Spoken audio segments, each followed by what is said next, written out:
thinking about diving into crypto? Here's how to buy Bitcoin on Robinhood in just few taps. First, open Robinhood app and log into your account.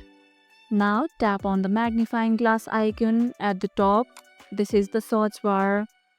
Type in Bitcoin or the symbol BTC and select it from the list. You'll land on the Bitcoin detail page. Now, before proceeding, make sure your account is verified. Now you can see buy option here.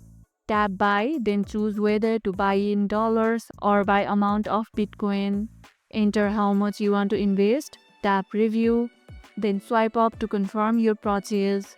Robinhood handles the crypto wallet for you, so you don't need a separate wallet just to start. Do you already want crypto or is this your first time investing in Bitcoin? Let me know in the comments below.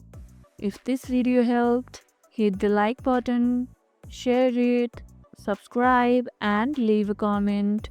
Thanks for watching and I'll see you in the next one.